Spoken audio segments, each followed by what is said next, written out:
দীর্ঘদিন সমষ্টির বাইরে অবস্থান করার পর বাড়িতে ফিরেই সমষ্টির উন্নয়নকে ত্বরান্বিত করতে আবার ঝাঁপিয়ে পড়লেন কাটলিছড়া সমষ্টির সম্মানিত বিধায়ক হাজী সুজামউদ্দিন লস্কর। সোমবার তার কর্মী সমর্থকদের সাথে নিয়ে এক বিশাল কনভয় নিয়ে দক্ষিণ হাইলাকান্দির জামিরা স্টেশন রোড, বলদাবলদি, কাড়িছড়া, কাটলিছড়া, টানটু, নতুন বাজার ইত্যাদি স্থানে বিভিন্ন প্রকল্প পরিদর্শনের সাথে সাথে এলাকার জনগণের সাথে মত বিনিময় করেন কাটলিছড়ার বিধায়ক হাজী সুজাম। জামিরা প্রথম খণ্ডে স্থানীয়দের প্রচেষ্টায় পাহাড়ের টিলা কেটে একটি সুন্দর রাস্তা বের করার বিধায়ক এদিন স্থানীয়দের প্রশংসায় ভাসিয়ে দেন এবং তাদের আশ্বাস প্রদান করেন আগামীতে যখন পিডব্লিউডি রাস্তার স্কিম আসবে তখন তিনি ওই রাস্তাটি তাতে অন্তর্ভুক্ত করবেন। উল্লেখ্য, তিনি গৌহাটিতে থাকাকালীন আলগাপুরের সম্মানিত বিধায়ক হাজী নিজামুদ্দিন চৌধুরী এসে জামিরা প্রথম খণ্ডে ওই টিলা কাটার জন্য নগদ 20,000 টাকা তুলে দিয়েছিলেন স্থানীয় মুরব্বীদের হাতে। তিনি এতে আলগাপুরের বিধায়কের প্রশংসা করে স্থানীয়দের বলেন, বিধায়ক হাজী নিজামুদ্দিন চৌধুরী ভবিষ্যতে এতদ অঞ্চলে আবার আসলে তার আতিথেয়তাতে যাতে কোনো খামতি না ঘটে সেদিকে লক্ষ্য রাখতে। এদিন বিধায়ক সুজাম জামিরার 6 নম্বর জাতীয় সড়ক থেকে বকতল পর্যন্ত এই সুন্দর রাস্তাটির কাজ আরও এগিয়ে নিয়ে যেতে তিনি ব্যক্তিগতভাবে 40,000 টাকা প্রদান করার পাশাপাশি ভবিষ্যতে যদি আর টাকার প্রয়োজন হয় তিনি দেবেন বলে আশ্বাস প্রদান করেন। রাস্তাটি পিডব্লিউডিতে রূপান্তরিত করতে তিনি এলাকার প্রত্যেকের কাছে সাহায্য সহযোগিতা চান এবং খাস জমির নো অবজেকশন তিনি চক্রাধিকারিক ও জেলা শাসকের কাছে আলাপ আলোচনা করে বের করে আনবেন বলে জানান। তিনি বলেন, তার কার্যকালে সমষ্টিতে মাকড়সার জালের মতো রাস্তার বিস্তার ঘটেছে। তার বাবা দুবারের বিধায়ক ছিলেন, তিনিও দুবার বিধায়ক নির্বাচিত হয়েছেন। তার কার্যকালের এখনও 2.5 বছর বাকি রয়েছে। 2026-এ ভোটার কাকে পছন্দ করে বিধায়ক বানাবেন তা পরে দেখা যাবে, কিন্তু তিনি বর্তমানে কাটলিছড়ার বিধায়ক। কাটলিছড়ার উন্নয়নের দায়ভার কিন্তু তার কাঁধে রয়েছে বলে উল্লেখ করেন তিনি। এদিকে বিধানসভা সমষ্টি পুনর্বিন্যাসের কথা বলতে গিয়ে বিধায়ক সুজাম জানান, জাতপাতের ভিত্তিতে তা করা হয়েছে। আলগাপুরের কাটলিছড়া মুসলিমদের জন্য আর হাইলাকান্দি হিন্দুদের জন্য করা হয়েছে। এতে জেলার উন্নয়ন স্পষ্ট মার খাবে। রাইজোট দল ও কংগ্রেস নেতারা তার বিরুদ্ধে অপপ্রচারে লিপ্ত থাকে। সর্বদা তিনি জনগণের পাশে আছেন, জনগণ তার বিচার করবেন বলে বিধায়ক জানান। তিনি এদিন কোনো রাগঢাক না করে বলেন, রাইজোট দলের নেতা জহির উদ্দিনের মাতা আলিমুন নেছাকে তিনি অরুণোদয় পাইয়ে দিয়েছেন, অথচ তার বাড়িতে গাড়ি ও পাকা ঘর রয়েছে। অরুণোদয় আসলে গরিবদের প্রাপ্য। এখান থেকে বোঝা যায় কার মন মানসিকতা কেমন। ভোট আসলে ভোটারেরা কাকে নির্বাচিত করবেন তা ভোটারদের ওপর বর্তাবে, তা তার কোনো আপত্তি থাকবে না। আজকে দেখলাম উৎসাহ উদ্দীপনা নিয়ে আপনার সমর্থকদের নিয়ে আপনি এই জামিরা প্রথম খণ্ডে একটি রাস্তা পরিদর্শন করলেন, 40,000 টাকা দান করলেন এলাকার মানুষকে। সে ব্যাপারে আপনার প্রতিক্রিয়া? দেখেন, আজকে আমি বিগত কিছুদিন পূর্বে গুয়াহাটিতে ছিলাম। গুয়াহাটিতে থাকা অবস্থা আমি শুনেছি সেখানে আমার আলগাপুরের বিধায়ক নিজামুদ্দিন চৌধুরী এসেছিলেন একটি টিলা কাটিংয়ের সমস্যা নিয়ে। উনি এসে একটু সাহায্য করে গেছেন।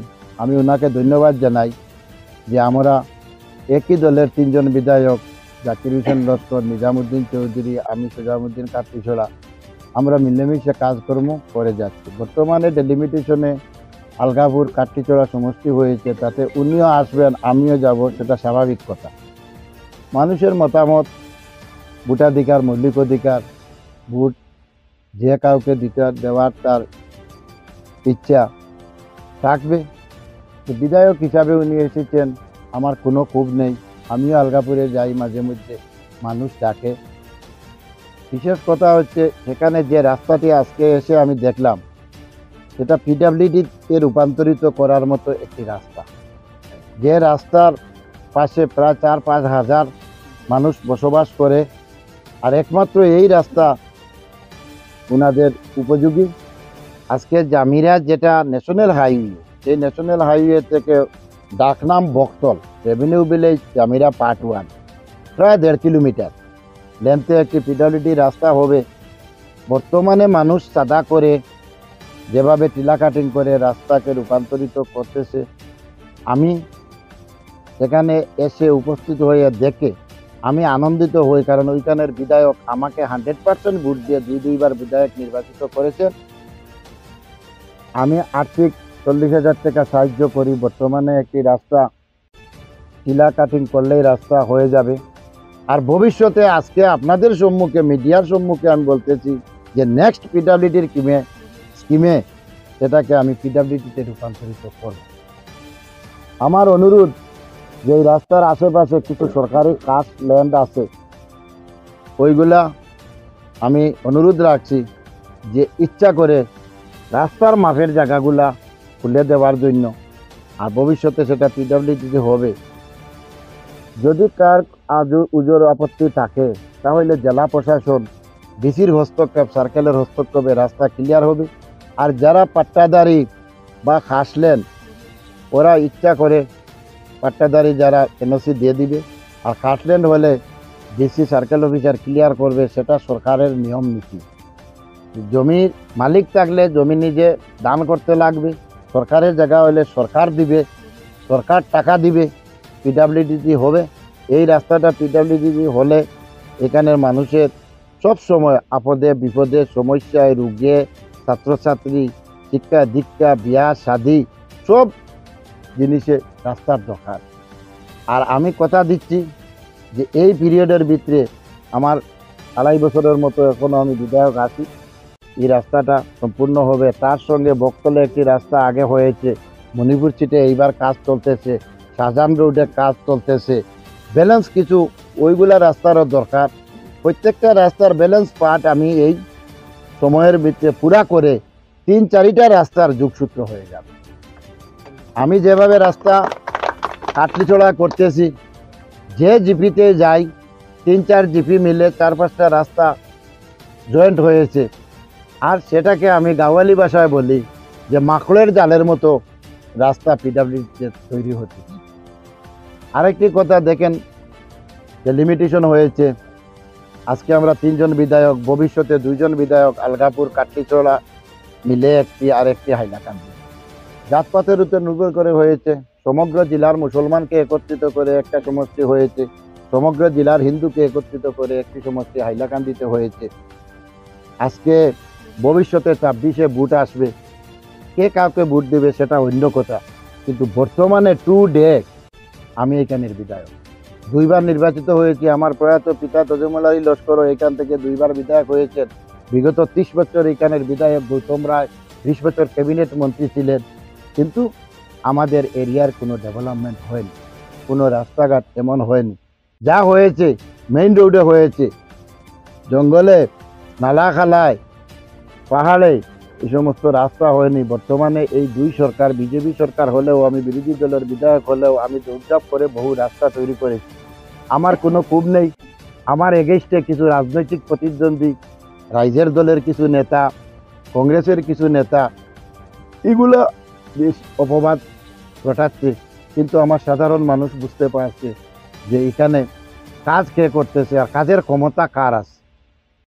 আজকে 7.5 বছর এখানে অন্য নেতা আসেননি, আমি এখানে কাজকর্ম করে যাচ্ছি, মানুষের আপদ বিপদ সমস্যা সব দেখে যাচ্ছি। আর বর্তমানেও আমি যতদিন এখানে বিধায়ক আছি, আমি আমার তৌফিক অনুমতি যেটা সম্ভব আমি করে যাব। আর বিশেষ করে সরকারি কাজের কোনো অসুবিধা, আজকে জামিরাতে হসপিটাল আমার প্রয়াত পিতা তজুমুল আলী লস্করের হাত ধরে স্টেট ডিসপেন্সারি হয়েছিল, আজকে আমার হাত ধরে পিএইচসিতে রূপান্তরিত হয়েছে, পাবলিক হেলথ সেন্টার। 1,65,00,000 টাকার টেন্ডার হয়ে বরাদ্দপ্রাপ্ত ঠিকাদার গাছগালা কাটিয়ে বর্তমানে সপ্তাহের ভিতরে কাজ আরম্ভ হবে। এইগুলা আজকে এনএইচে কাজ চলতেছে, 100 কোটির উপরে স্যাংশন হয়েছে একমাত্র আমার প্রচেষ্টায়, কাটলিছড়া থেকে ভৈরবী পর্যন্ত প্রত্যেকটি কাজের আমি তদবির করে যাচ্ছি। আজকে উগ্রপন্থী সমস্যা, আজকে আসাম মিজোরাম বর্ডার এরিয়ার সমস্যা, সব সমস্যা দেখি। আজকে রাজনীতিভাবে কিছু নেতৃবৃন্দ, আজকে জহিরুদ্দিন লস্কর যে রাইজের দলের নেতা, উনি আমার সঙ্গেও ছিলেন, আমার সঙ্গেও কাজ করেছেন। আমার কোনো বিরূপ মন্তব্য নেই, কারণ উনার মা আলিমুন্নেসা লস্কর, স্বামী মৃত হারুস আলী লস্কর, যিনি আজকে অ্যাপ্লাই করেছিলেন আমাদের সরকার থেকে যে বিধবা মেয়েগুলাকে দেওয়া হয় অরুণোদয়, 1200 টাকা মাসে পান।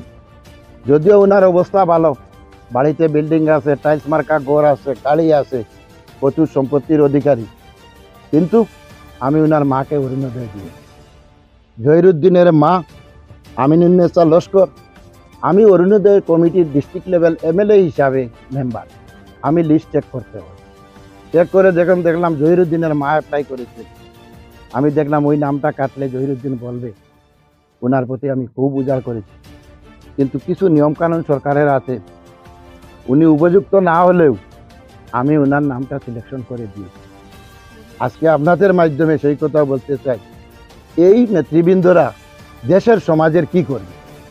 গরিবের যেটা বিধবা অসহায় যারা খাওয়া দাওয়া পাচ্ছে না, এরা অরুণোদয়ের অ্যাপ্লাই করে। কিন্তু আমি আমার মন বড়, আমি ওনার মাকে অরুণোদয় দিয়েছি। লিস্ট দেখলে কান্টুদনীপুর জিপির দেখতে পাবেন যে আমি আলিমুন্নেসা লস্কর, স্বামী মৃত হারুতলি লস্কর, গ্রাম দক্ষিণ জোসনাবাদ, দ্বিতীয়। আমার কোনো কূপ নেই। জহিরুদ্দিন যা ঘোরাফেরা করছেন করেন, নিজামুদ্দিন সাহেবও যা ঘোরাফেরা করছেন করেন, বুট আসবে, বুটার যাকে দিবে কোনো আমার আপত্তি নেই। কিন্তু এই 10 বছরের জন্য আমাকে নির্বাচিত করেছেন, আমি কাজ করে যাব। আপনারা সময় আসলে বিচার বিবেচনা করবে। সবাইকে ধন্যবাদ জানিয়ে আমি আমার বক্তব্য এখানে সমাপ্ত করছি।